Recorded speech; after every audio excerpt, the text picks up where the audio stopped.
Ibu semuanya, teman-teman yang ada di Aula PKAD maupun yang join melalui Zoom meeting ini. Alhamdulillah, wa syukurillah, wala haula wala quwwata illa billah. Siang ini harusnya hari Kamis ya, hari Kamis mestinya saya mengantar dengan bahasa Banyumasan, tapi gaduh-gaduh saja lah ya, daripada jenengan nggak mudeng. Lebih susah menyampaikan materi ini atau lebih mudah menyampaikan materi ini dalam bahasa Indonesia. Mohon saya bisa share screen ya, nih host. Bapak-bapak Ibu semuanya, saya mengikuti atau menyampaikan materi ini dari Kecamatan Tambak. Mohon maaf karena tadi saya ada kepentingan di Kecamatan Tambak, sehingga tidak bisa hadir langsung di PKAD.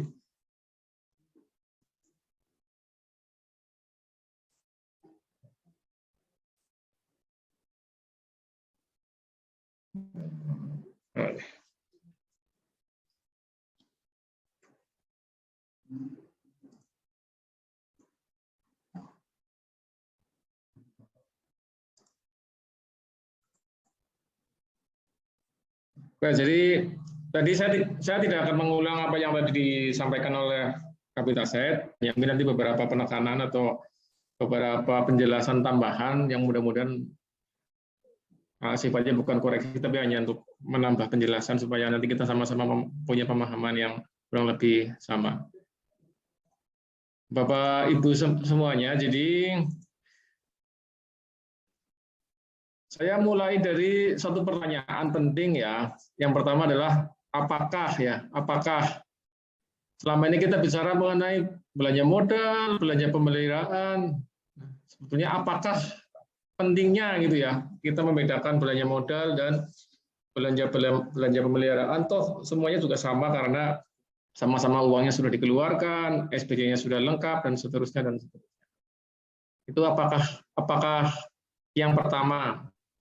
Yang kedua, ini sih pesertanya saya malah nggak tahu siapa aja ya, PPK atau bendahara atau apa ya. Ada yang bisa ngasih tahu ini pesertanya siapa? Saya malah lupa tadi nggak sempat cek. Mas Dedi, siapa ini Mas Agus? Apa dari masing-masing SKPD itu yang ikut di sini siapa nih?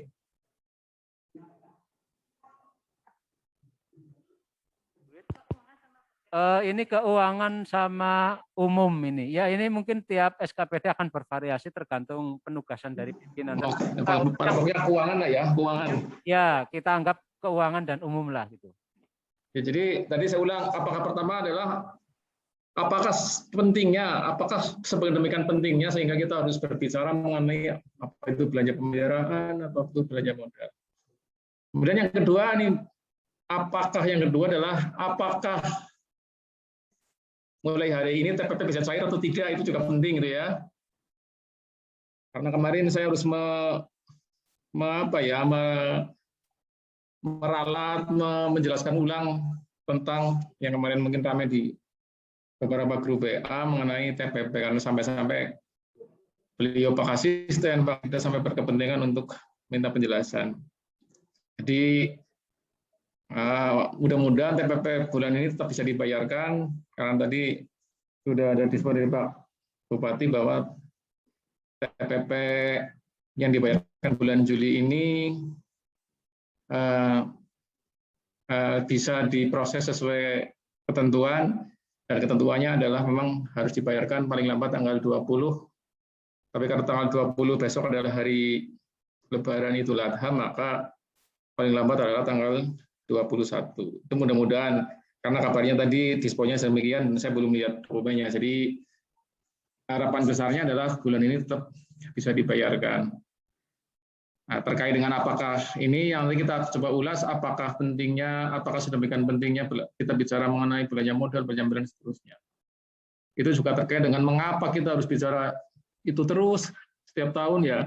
Lalu ada topik-topik baik dari kita, dari BPK, mengenai hal ini, mengenai seolah-olah ada kekeliruan di kita, apakah di penganggaran, apakah di realisasi, yang jelas selalu aja ada temuan setiap tahunnya mengenai koreksi terhadap laporan keuangan berkaitan dengan belanja pemeliharaan yang harusnya di belanja modal dan dicatat sebagai aset atau sebaliknya. Yaitu sudah terlanjur dianggarkan di belanja modal tapi tidak menjadi aset. Nah, itu mengapa demikian pentingnya hal seperti itu kok sampai harus dikoreksi dan seterusnya. Apa sih pentingnya gitu. Nah, karena tadi secara agak lebih saya tadi sih mengikuti penjelasan Kapitaset dari sudah sangat lengkap juga mewakili penjelasan secara akuntansi.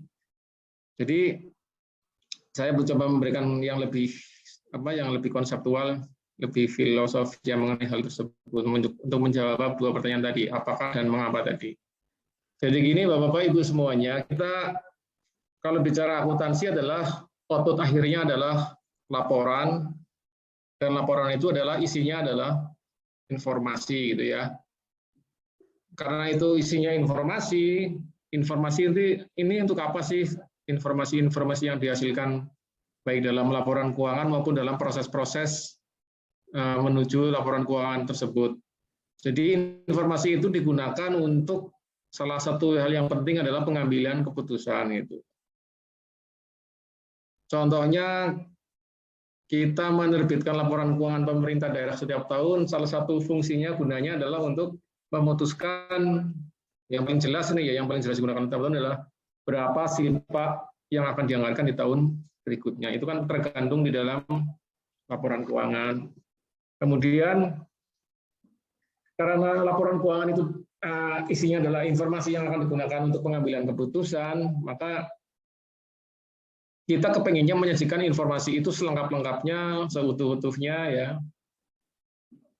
Selengkap-selengkapnya dan seutuh-utuhnya. Tapi untuk menghasilkan informasi yang semacam itu, ada kendala mengenai biayanya dan manfaatnya. Jadi pada akhirnya kita harus memilih tidak menyajikan semua informasi, tetapi hanya memilih informasi-informasi yang sifatnya sangat penting, itu ya, sangat signifikan, yang biaya untuk memperoleh informasi tersebut lebih kecil dari manfaatnya, kurang lebih begitu. Walaupun cara mengukurnya juga sifatnya kualitatif. Jangan sampai kita menyajikan semua informasi lengkap, tapi biayanya menjadi banyak itu ya. Sehingga kita sifatnya memilih yang istilahnya material itu. Material itu yang memengaruhi pengambilan keputusan. Nah, karena tidak semua informasi itu sebetulnya berpengaruh terhadap keputusan yang akan diambil, sehingga kita hanya menyajikan yang tadi itu yang berpengaruh terhadap pengambilan keputusan. Contohnya tadi kalau kita tidak menyajikan silpa akan menghasilkan keputusan yang berbeda gitu. Misalkan silpanya keliru, itu akan menghasilkan keputusan yang keliru, maka itu adalah informasi yang material. Oleh karena itu, karena ada hal tersebut, adanya kendala dan seterusnya, maka informasi itu harus dapat dipahami sehingga bermanfaat tadi dalam pengambilan keputusan. Nah, ini sampai kepada informasi semacam apa sih yang bermanfaat dalam pengambilan keputusan, yaitu ada dua kriteria utama di sana, yaitu yang pertama adalah informasi itu harus relevan, yang kedua informasi itu harus reliable, relevan dan reliable. Andal dan reliable itu apa? Andal dan ya relevan. Bahasa Indonesianya relevan kan sudah diserap jadi kata relevan. Relevan dan andal. Relevan itu maksudnya apa? Informasi itu harus memang berkaitan dengan apa yang diperlukan dalam pengambilan keputusan. Contohnya tadi informasi mengenai apa terkait dengan aset, yang relevan dengan aset adalah misalnya harga nilai perolehan, masa manfaat, dan seterusnya. Tetapi informasi itu tidak cukup hanya relevan. Misalkan diperoleh informasi nilai perolehan aset 100 juta. Bahwa 100 juta itu adalah relevan ya. Karena suatu aset pasti harus memiliki nilai. Tetapi apakah nilai 100 juta itu adalah dapat dipercaya atau tidak, itu juga harus diuji yang terkait dengan ANDAL. Jadi ada dua hal tadi. Informasi mengenai nilai aset adalah relevan, mengenai besarannya itu harus ANDAL. Jadi nilai aset dan besarannya 100 juta itu dua-duanya harus memenuhi unsur relevan dan ANDAL. Nah, sekarang kaitannya dengan belanja aset, belanja pemeliharaan dan penyusutan, kita mulai dari situ. Kenapa kemudian kita membedakan ini belanja modal, kenapa belanja pemeliharaan? Jangan sampai kita menyajikan informasi dalam laporan keuangan yang tidak relevan dan tidak ANDAL. Contohnya tadi, kalau kita melaporkan suatu barang yang sebetulnya katakanlah tadi ada pemeliharaan ya, pemeliharaan sebetulnya tidak menambah apa-apa belanjanya. Tadi kan disebut oleh Pak Dedi, satu menambah umur, menambah apa. Sebetulnya tidak memenuhi satu kriteria pun dari itu. Kemudian kita kapitalisasi di belanja modal sehingga asetnya bertambah nilainya. Yang tadinya katakanlah suatu alat ya, nilainya 100 juta bertambah 25 juta. Padahal 25 juta itu sebetulnya tidak ada kaitannya dengan tadi penambahan umur dan seterusnya. Sehingga sekarang nilainya adalah menjadi 125 juta. Ketika itu kemudian dipahami oleh yang membaca, oh ini ada aset 125 juta. Kan akan menyesatkan bagi yang baca, gitu kan? Dari sisi nilai asetnya. Masa sih barang ini kok 125 juta kok seperti ini? Ternyata ada unsur yang sifatnya pemeliharaan yang kemudian ditambahkan ke nilai aset. Sebaliknya, kalau itu harusnya pemeliharaan dimasukkan ke nilai aset, kalau Bapak itu semuanya mengikuti atau pernah nyusun laporan keuangan, di situ ada laporan namanya 1 neraca, 2 laporan operasional, yang seharusnya tadi belanja pemeliharaan diakui di laporan operasional sebagai beban, karena itu dia dicatat dikapitalisasi menjadi aset, tapi itu tidak masuk di laporan operasional, sehingga seolah bebannya kecil kan gitu kan? Nah, bebannya kecil, sehingga karena beban kecil, pendapatannya aja, seolah-olah kalau perusahaan swasta itu labanya menjadi besar kan gitu kan? Padahal laba besar itu bukan karena suatu kinerja tertentu, tapi karena adanya kekeliruan menyajikan yang harusnya biaya disajikan sebagai aset. Jadi ada dua kekeliruan di sana yang menyesatkan bagi yang baca laporan keuangan. Satu di neraca seolah-olah asetnya besar, satu di laporan tahunan yang mengukur kinerja seolah-olah hasil usahanya besar karena biayanya menjadi kecil. Nah, ini hal-hal seperti ini yang kemudian kita berupaya supaya transaksi-transaksi keuangan di akuntansi diselesaikan sesuai dengan tadi sifat relevansi dan keterandalannya atau reliabilitas seperti itu. Jadi kita berpikir bukan hanya untuk kepentingan kita bahwa ini sudah di SPJ-kan, sudah ada anggarannya, sudah ada DPA-nya, ada SPP, dan seterusnya. Memang semuanya benar gitu ya, semuanya benar. Hanya dari sisi ketepatan penyajian apakah di anggaran maupun di realisasinya yang keliru akan menyebabkan kekeliruan bagi pengguna laporan keuangan. Seperti itu. Jadi kita mungkin tidak masalah, tapi yang akan menggunakan laporan keuangan itu yang akan punya masalah. Jadi gitu, itu konsep gambaran umumnya ya, gambaran umumnya seperti itu. Jadi kita harus benar-benar memasukkan itu ke dalam pemahaman kita bahwa ini loh kenapa pentingnya di situ, karena siapa tahu ada yang merasa ini buat apa sih kayak gini kok semuanya sudah sesuai dengan SPC-nya, seterusnya kenapa harus dipermasalahkan lagi apakah itu belanja modal ataukah itu belanja pemeliharaan.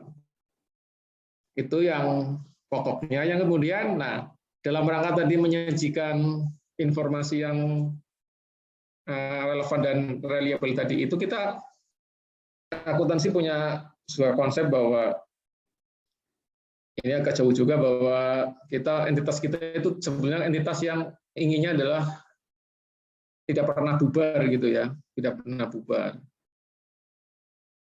Jadi sebetulnya penyajian informasi pendapatan, pengeluaran itu sebetulnya seharusnya idealnya digunakan untuk mengukur selama umur entitas tersebut. Contoh paling kecil kepanitiaan 17-an itu kan pasti ada laporan pendapatan, pengeluaran ya. Itu kan sederhana karena pasti akan bubar pada waktunya kan. Nah, sehingga laporan pendapatan, penerimaan bisa diselesaikan segera. Tapi kalau suatu entitas seperti kita, perusahaan dan sebagainya kan harapannya tidak akan pernah bubar termasuk kita. Sehingga kalau kita harus menunggu semua data informasi terkumpul selama umur organisasi tersebut yang tidak tahu kapan bubarnya akan menjadi tidak mungkin ya. Menjadi tidak mungkin sehingga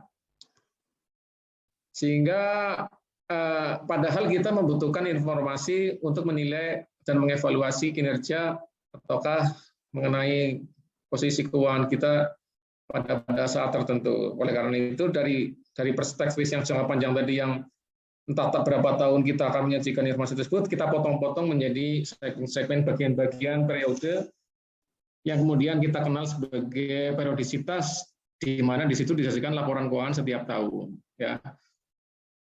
Karena laporan keuangan disajikan setiap tahun, di situ harus dipisahkan mana yang manfaatnya hanya diterima di tahun ini, ya saya ulangi, mana pengeluaran yang manfaatnya hanya diperoleh atau dinikmati tahun ini, dan mana yang dikeluarkan di tahun ini tapi akan memberikan manfaat di tahun-tahun yang akan datang gitu. Jadi kita perspektifnya adalah tahun ini gitu ya. Tahun ini kalau hanya dinikmati tahun ini, berarti itu beban atau biaya yang kalau dianggarkan di belanja barang atau belanja jasa, yang kalau terkait aset adalah belanja pemeliharaan. Tapi kalau pengeluaran itu ternyata tidak hanya dinikmati tahun ini, tapi juga dinikmati di tahun-tahun berikutnya, maka itu tidak masuk belanja atau biaya barang atau jasa, tapi masuk ke belanja modal. Itu sebenarnya konsepnya gampang seperti itu. Tadi Pak Dedi mungkin sudah menjelaskan dengan ilustrasi yang cukup mudah dipahami. Kalau beli printer tahun ini, tapi dengan harapan tidak akan beli lagi sampai tahun depan, itu berarti memang umurnya lebih dari 1 tahun. Itu. Hanya kemudian kalau kriterianya hanya semacam itu, kok hanya umur, kok kayaknya masa kita mau ribet dengan barang-barang yang kecil gitu ya. Contohnya apa? Contohnya kalau kita beli yang barang-barang nilainya kecil itu tapi umurnya lebih dari 1 tahun, gunting itu ya.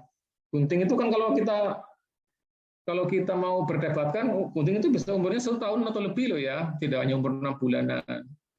Tapi apakah semacam gunting, sendok, piring, dan seterusnya akan kita pelihara catatannya menunggu sampai tahun berikutnya gitu, karena nilainya kan pasti kecil. So, itu tidak akan sangat signifikan mempengaruhi tadi penggunaan laporan keuangan, sehingga untuk barang-barang semacam itu tidak cukup hanya dengan umurnya, tapi kita tambahi kriteria lagi tadi yang disebut dengan nilai satuan minimum kapitalisasi aset tetap. Ditambahkan lagi kriteria 2 itu. Jadi pokoknya ada 2 itu, satu adalah umur, 2 adalah nilai minimum. Tadi disebutkan juga ada tambahan lagi adalah ada juga barang-barang yang memenuhi 2 itu tadi, itu umurnya lebih dari 1 tahun, nilainya lebih dari nilai minimum, tapi tidak digunakan oleh kita sendiri. Contohnya apa? Contohnya Dinas Pendidikan misalkan memberikan hibah komputer gitu ya ke lembaga-lembaga swasta. Barangnya sama, umurnya lebih dari 1 tahun, nilainya memenuhi kapitalisasi, tapi karena tidak digunakan sendiri oleh kita, oleh entitas SKPD, maka itu tidak akan menjadi aset kita dan tidak dianggarkan di belanja modal, tapi dianggarkan katakanlah di belanja hibah. Nah, kemudian tadi ada juga yang memenuhi 2 tadi, digunakan sendiri, barangnya umurnya lebih dari 1 tahun, tapi nilainya kecil. Kalau tidak dimasukkan belanja modal, dimasuk mana gitu?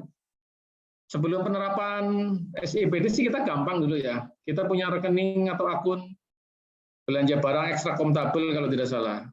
Nah, itu adalah memang cara kita mensiasati kita untuk memisahkan antara belanja pemeliharaan dan belanja barang ekstra akuntabel. Tapi setelah ada SIBD saya agak bingung juga kemarin ini dimasukkan di mana karena posnya sangat terbatas untuk memadai itu. Tapi karena kita sudah tidak bisa lagi nambah-nambahi, sementara gunakan rekening yang ada, kalau tidak salah rekening di belanja barang habis pakai kalau tidak salah. Tapi memang di situ hanya batas. Nah, ini juga nanti mesti akan jadi permasalahan di laporan keuangan karena posnya kan kalau tidak salah ada logi jembatan dan seterusnya yang sebetulnya digunakan untuk memadai belanja barang yang sifatnya persediaan yang tak habis pakai yang tadi itu kayak jembatan darurat dan seterusnya. Tapi kita sementara nanti kita karena nggak ada anggaran, katakanlah nggak ada rekening yang pas, kita gunakan yang ada itu dulu. Nanti kalau ada masalah di pemeriksaan laporan keuangan kita bisa jelaskan. Nanti ternyata tidak seperti itu bisa diralat itu ya, dikoreksi. Ini tadi yang saya jelaskan antara pendapatan, beban, kemudian dipotong-potong setiap tahun adalah seperti ini. Jadi kalau kita berpikir dalam jangka panjang organisasi sampai selesai 10 tahun, 20 tahun, ini kan sebetulnya laporan cukup di sini nih, di akhir tahun ini. Berapa penerimaan, berapa pengeluaran, sehingga berapa sisa hasil usaha, ataukah laba, ataukah surplus gitu ya. Tapi karena itu tidak mungkin, ini tidak mungkin diterapkan, sehingga kita potong-potong laporan itu menjadi laporan-laporan tahunan ini. Yang pokoknya adalah laporan operasional dan di neraca. Ini tadi saya tidak mengulang ya, tadi yang di salah 4 itu adalah subsequent expenditure terkait kas tetap, yaitu bukan, ini adalah pola pengeluaran terkait apakah itu aset ataukah itu biaya. Tadi sudah dijelaskan oleh Mas Didi. Saya kira sama lah. Umurnya lebih dari 1 tahun, memperhatikan nilai minimum dan seterusnya. Ini juga sama, tadi hanya gini tadi, supaya kita jelas juga tadi, memang di Pergub kita memberikan kriteria bahwa biaya atau belanja pemeliharaan di kapitalisasi sepanjang dia adalah menambah masa manfaat, menambah apalagi tadi kualitas, kapasitas dan seterusnya, kemudian terakhir dan apa tadi saya lupa. Jadi seolah-olah memang kalau dari cara penulisan seperti itu memang dipahami secara penafsiran hukum, memang itu adalah sifatnya kumulatif, itu harus terpenuhi semuanya. Jadi saya perlu jelaskan bahwa walaupun itu tertulis seperti itu, jadi kita memahaminya tidak hanya berdiri sendiri dari Pergub, tapi kita pahami juga dari runtutan terbitnya Pergub itu adalah untuk menjelaskan atau menindaklanjuti standar akuntansi pemerintahan. Katakanlah di Pergub itu ada ketidaktepatan penulisan, karena pengertian aslinya adalah di standar akuntansi pemerintahan adalah suatu belanja pemeliharaan di kapitalisasi manakala menambah masa manfaat dan atau manfaat ekonomi. Jadi dan atau bukan hanya dan. Jadi bisa salah satu antara menambah masa manfaat atau menambah manfaat ekonomis. Menambah manfaat ekonomisnya bentuknya apa? Ya tadi itu menambah kualitas, menambah kapasitas dan seterusnya. Jadi itu ya. Jadi tidak harus semuanya terpenuhi. Singkatnya gitu. Tidak harus semuanya terpenuhi. Saya ulangi, tidak semuanya harus terpenuhi. Menambah masa manfaat, menambah kualitas dan seterusnya.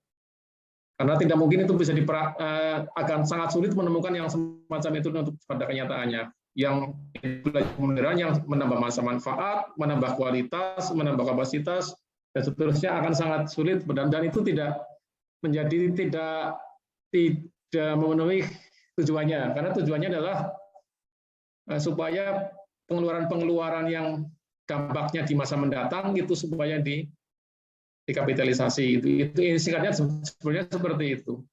Ya, jadi hanya bahasa di Pergubnya memang masih salah. Bukan tidak tepat menuliskannya. Itu tadi penting juga dipahami mengenai apa itu aset tetap, beban penyusutan. Jadi tadi saya sampaikan, kalau kita bicara perspektif waktu dalam kita mengalokasikan antara tahun-tahun berjalannya suatu organisasi, kan kita butuh laporan kinerja tahunan itu. Suatu perolehan yang katakanlah manfaatnya tidak dinikmati di tahun ini, tetapi juga memberikan manfaat di tahun-tahun berikutnya, itu harus dialokasikan di tahun-tahun berikutnya itu. Contohnya kita bangun gedung, sekarang keluar 1 miliar gitu ya. Sekarang keluar 1 miliar, itu kan manfaatnya katakanlah 20 tahun sampai 20 tahun yang akan datang. Nah, di 20 tahun yang akan datang itu setiap tahun kita harus mengalokasikan berapa biaya yang timbul dari aset tersebut. Kalau hanya dialokasikan di tahun ini, maka 1 miliar itu menjadi terlalu besar biaya di tahun perolehannya. Begitu. Sehingga harus dialokasikan selama umur gedung. Paling mudah adalah umur gitu ya. Karena penyusutan itu tidak hanya dengan umur menghitungnya, bisa dengan tadi kualitas, bukan kualitas, dengan produksi, jumlah produksi dan seterusnya. Tapi selama ini yang digunakan adalah pendekatannya adalah tahun, walaupun itu juga tidak sangat tepat. Jadi perlu saya sampaikan, akuntansi itu bukan ilmu pasti ya. Jadi kadang-kadang tidak tepat, tapi tetap kita lakukan karena tidak ada cara yang lebih baik gitu. Contohnya apa? Contohnya suatu alat elektronik itu kalau dialokasikan per tahun pasti tidak tepat, karena elektronik itu akan ada keusangan yang sangat cepat gitu. Jadi manfaat terbesar di tahun ini, di tahun berikutnya sudah sangat turun, tidak sama manfaatnya dengan tahun ini karena sudah tergantikan dengan teknologi baru misalnya.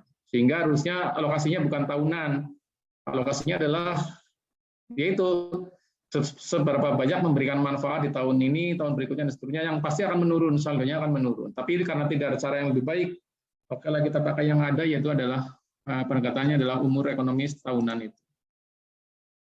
Ini yang penggambaran secara grafisnya demikian. Jadi beban penyusunan adalah alokasi dari nilai perolehan aset tetap yang diperoleh di tahun pertama.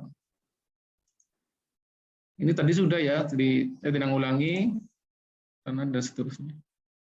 Hanya mungkin apakah ini nanti akan dirubah, bisa saja. Hanya kita kalau akan menggunakan ini dengan angka yang baru, jadi saya perlu ulang lagi atau perjelas lagi bahwa kriteria apa itu belanja modal, apa itu belanja pembayaran itu adalah kriteria yang digunakan sejak dari penganggaran sampai dengan pelaporan dalam laporan keuangan ya. Sekali lagi saya ulangi, jadi kriteria belanja modal, belanja pemeliharaan itu adalah kriteria yang digunakan dari sejak penganggaran sampai dengan nanti di laporan keuangan. Sehingga nilai minimum ini pun harus kita gunakan sejak kita nyusun RKA sampai dengan nanti melaporkan di laporan keuangan. Nah, kalau kita akan menggunakan angka baru di tahun 2022 misalnya, maka sejak nyusun RKA di tahun 2021 ini sudah harus ada angka barunya berapa gitu. Sehingga idealnya kalau kita mau ngubahnya ya sekarang ini sebelum ada RKA. Nah, saya nggak tahu apakah waktunya cukup untuk nyusun merubah perpu dan seterusnya. Sementara amanat perubahan aturan yang lain juga belum sempat disusun seperti Perda Pengelolaan Keuangan, SISDU dan seterusnya. Jadi mudah-mudahan.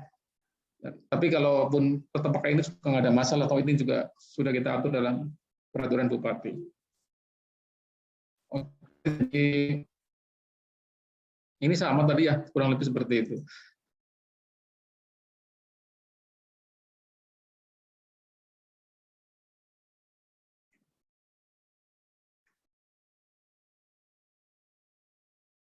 Nah ini, kalau ini sudah saya dan atau itu ya.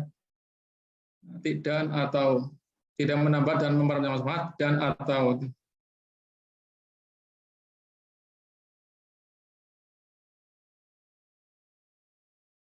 kurang lebih itu ya. Kalau mau studi kasus boleh, tapi saya kira ini aja ya, ini aja yang efek dari tadi. Efek dari penerapan tadi kriteria itu belanja modal, pemeliharaan dari sejak penganggaran sampai laporan adalah contohnya begini.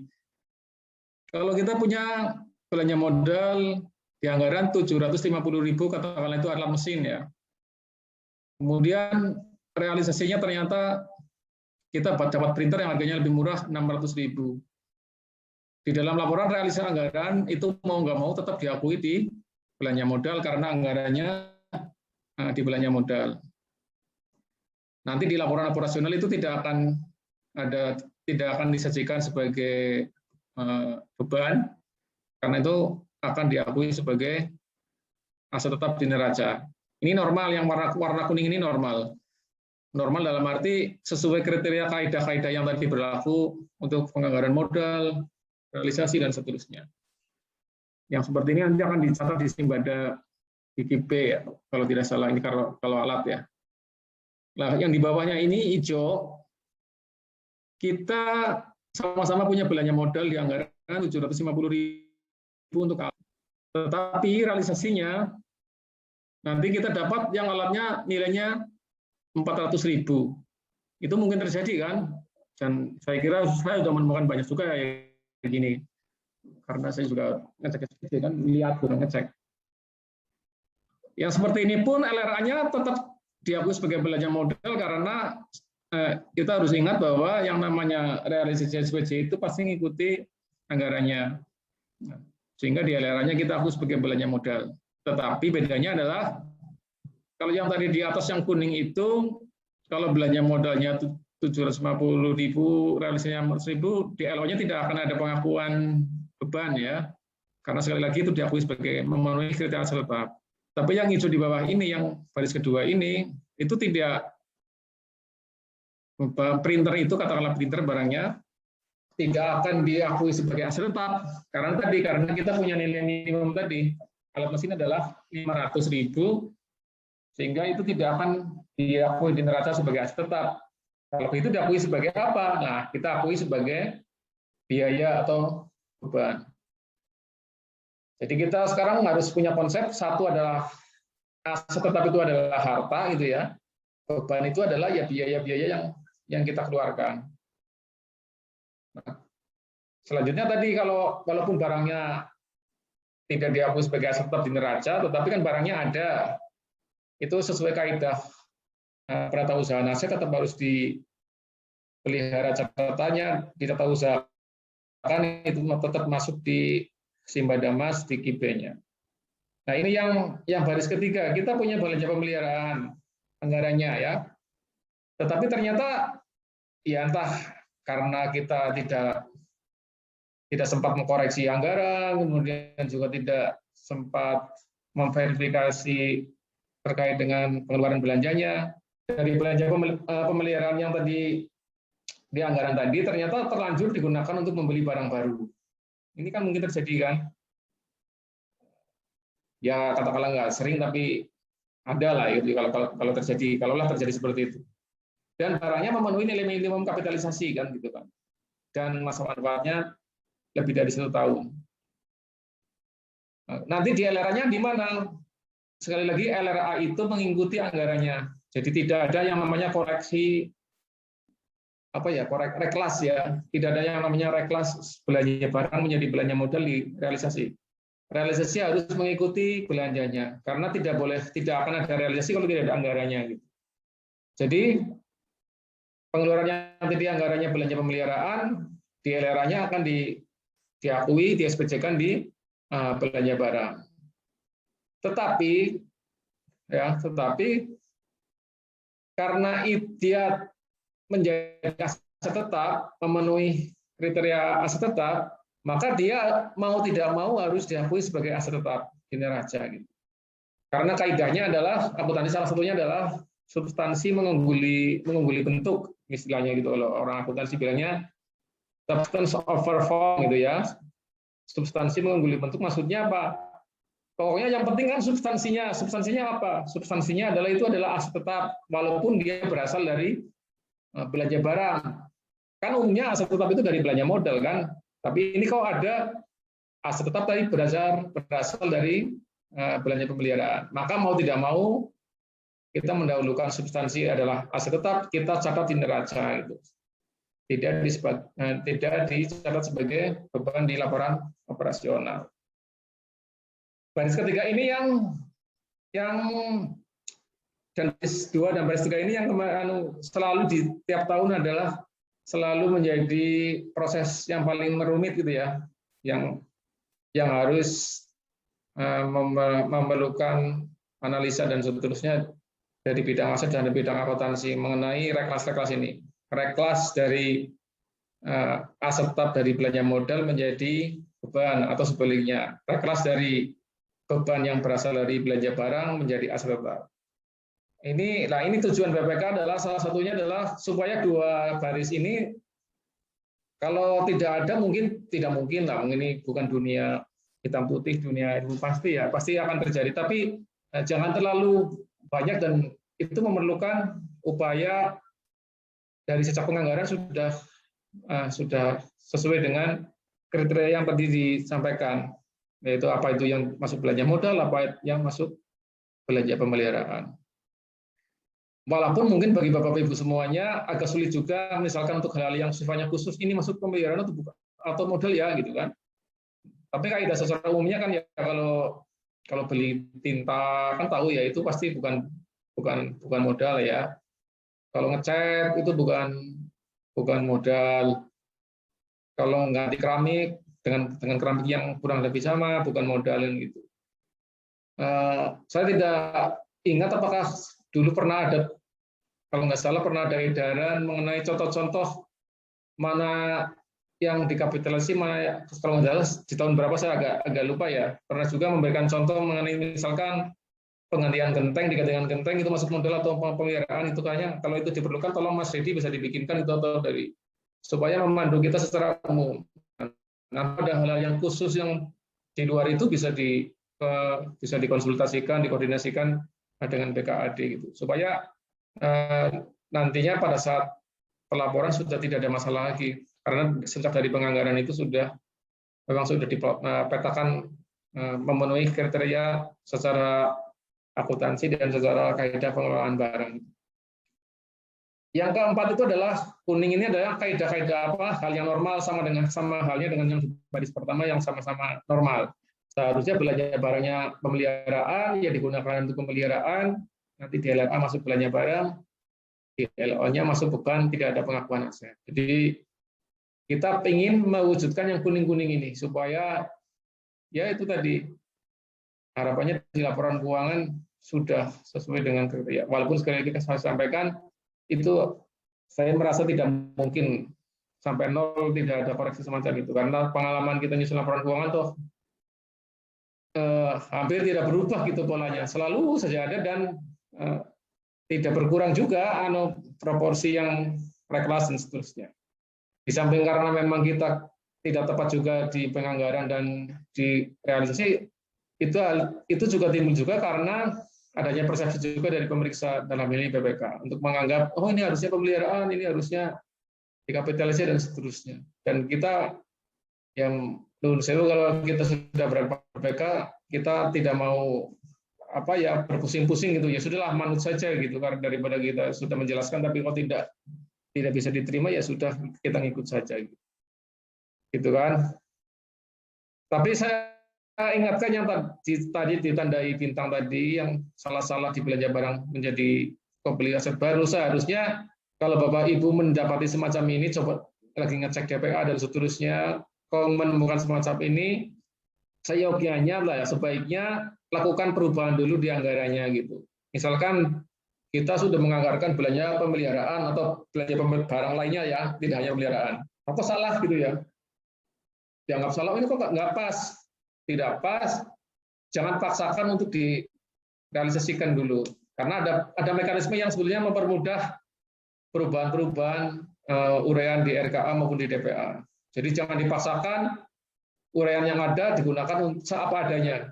Jadi apa yang ditulis di DPA bukan berarti benar gitu ya, bukan berarti dapat dilaksanakan gitu.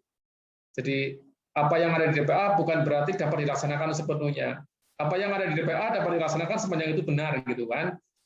Jadi kalau ada yang salah, walaupun di DPA itu tidak berarti boleh dilaksanakan. Kalau kayak gitu kenapa mengapain kita repot-repot ada mekanisme pergeseran dan seterusnya.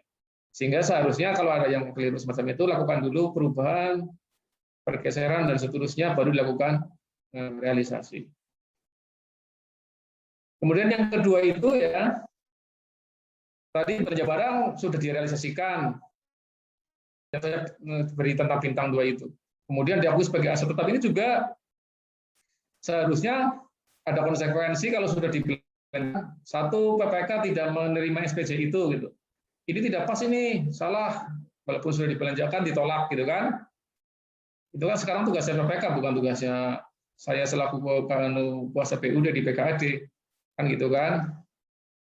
Atau itu kalau sudah terlanjur diterima SPJ-nya, tadi asetnya diakui di neraca, tapi itu juga nanti rentan ya, rentan terhadap pemeriksaan BPK. Dalam arti bisa menjadi satu hal yang akan menjadi fokus pemeriksaan BPK, hal semacam ini. Jadi kalau masih sempat perbaiki dulu anggarannya, baru direalisasikan. Kurang lebih gitu, saya ada banyak kasus tapi tidak saya bahas satu-satu lah, nanti kalau ada diskusi monggo ya gitu. Yang ya mungkin saya perlu sampaikan, yang saya ingat itu yang sering disoroti BPK, misalkan biasanya jalan ya, pemeliharaan itu supaya dikapitalisasi dan seterusnya. Tetapi sebetulnya kaidahnya kita sudah punya kaidah yang sangat membantu gitu ya. Sepanjang itu memang sifatnya mempertahankan mutu atau kualitas aset tetap dalam rangka operasionalnya, itu berapapun nilainya menjadi validnya pemeliharaan sebetulnya, jangan terpengaruh oleh nilai. Contohnya adalah misalkan satu gedung mana yang paling besar ya di Kabupaten Banyumas. Gedungnya Seda gitu katakanlah ya, satu gedung Seda dicat seluruhnya baru. Biayanya sampai 10 miliar gitu, katakanlah seperti itu ya. 10 miliar itu tidak berarti kalau nilainya besar itu kemudian masuk belanja modal. Atau sifatnya apa sih, ngecat itu kan hanya yang ngecat aja, tidak ada dampaknya apa-apa kan itu kan. Atau secara umum dianggap tidak menambah tadi apakah masa manfaat ataukah manfaat ekonomis di masa mendatang. Sehingga pengecatan yang nilainya sampai segitu tidak akan diakui sebagai belanja modal dan tidak akan diakui menambah nilai aset tetap. Maka demikian juga sebetulnya kalau kayak jalan itu ya, jalan sudah aspal hot mix diganti dengan aspal hot mix, kalau jalan kan pasti nilainya besar ya, angkanya pasti miliar. Itu tidak akan masuk ke belanja modal, tapi masuk belanja pemeliharaan seperti itu. Jadi ininya ya sebenarnya agak mudah juga, kalau itu hanya untuk sifatnya mempertahankan, itu jangan dimasukkan di belanja modal gitu. Begitu kurang lebihnya ya, saya mengantar ya, nanti kalau ada diskusi monggo, kalau syukur nggak ada karena saya masih ditambah, masih ada waktu, harus butuh waktu untuk ke Purwokerto untuk tanda tangan SP2D, bahkan mungkin SP2D Tamsil kalau ada yang sudah mengajukan, sehingga saya agak singkat, mohon maaf kalau ada kesalahan dalam menyampaikan materi ini. Terima kasih. Wassalamualaikum warahmatullahi wabarakatuh.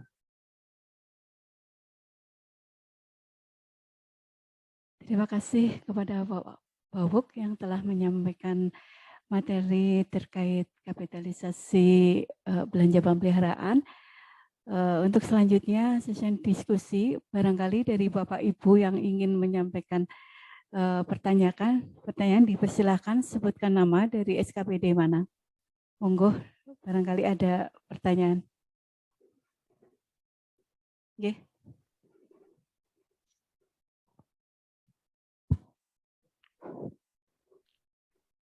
Assalamualaikum warahmatullahi wabarakatuh. Ini kami dari DPU Kabupaten Banyumas. Ini memang nama saya Ruswanto, bagian kasih pemeliharaan jalan. Ini mau sedikit menanyakan hal-hal yang biasa kami tangani. Pertama, setiap tahunnya kita mengganti gorong-gorong yang jeblos menjadi gorong-gorong baru. Itu berarti kan belanja modal ya Bu ya. Kemudian yang kedua, di PU kita menyediakan gelagar baja, yaitu untuk mengganti gelagar jembatan yang ambrol, tapi pondasi tetap. Kemudian yang ketiga, kita sering membuat talut perahan jembatan untuk mempertahankan kondisi jembatan agar tidak ambruk. Kemudian untuk jalan, kita mengadakan pemeliharaan rutin, pemeliharaan berkala untuk jalan. Mohon arahnya, mana untuk menambah aset atau tidak. Terima kasih.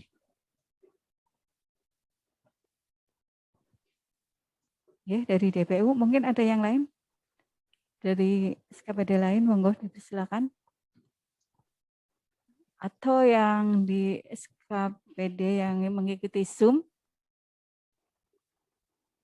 dipersilakan.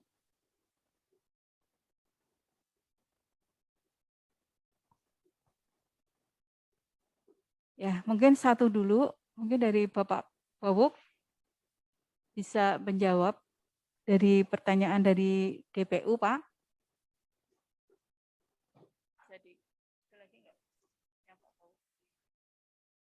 Halo, Nggih, Pak. Ini yang dari PU, Pak.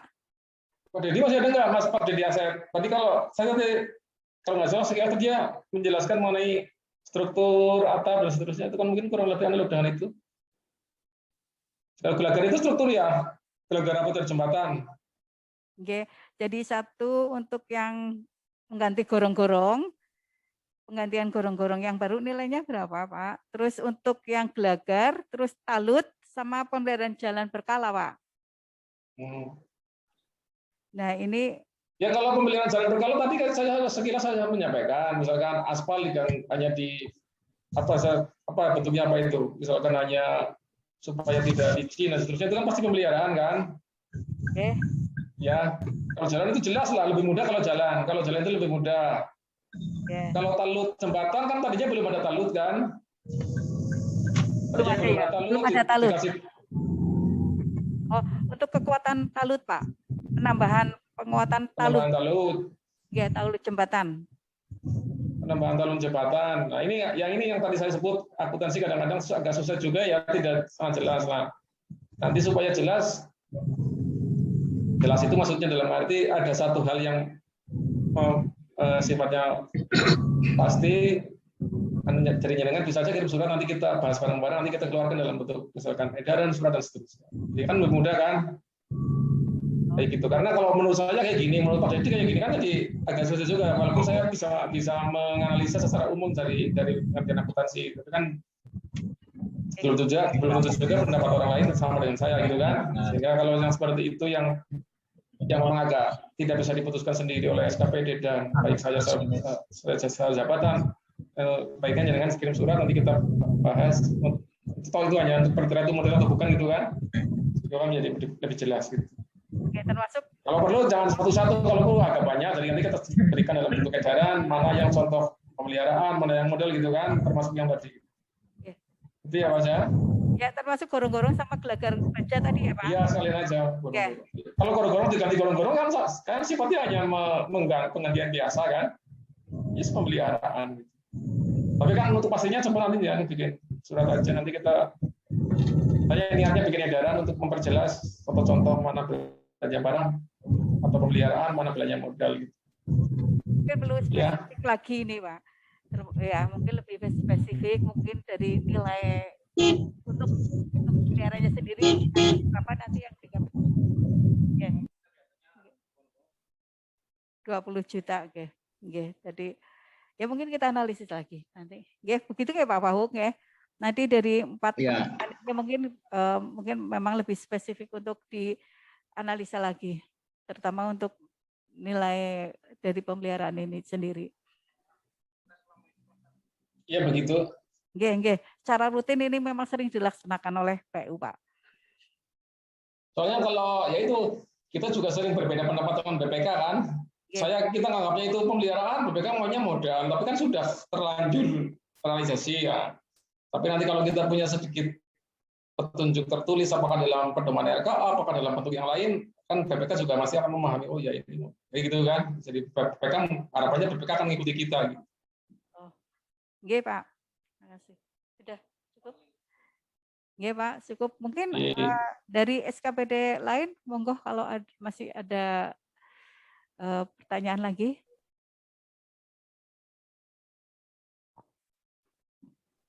Sudah cukup mungkin yang lain yang di sini? Sudah. Oke. Kalau yang tanya tangsil boleh. Ya pokok tamsil itu. Itu kan sudah jelas tadi saya sampaikan. Ya sudah siap maju SPM silakan, apakah tamsil yang tanggal 15 sampai 20 apakah honor pengelola keuangan dan seterusnya. Sepanjang itu adalah kinerja Januari sampai Juni. Kalau Juli kan memang belum mungkin kan, karena waktunya belum habis, nggak boleh majukan honor bulan Juli gitu.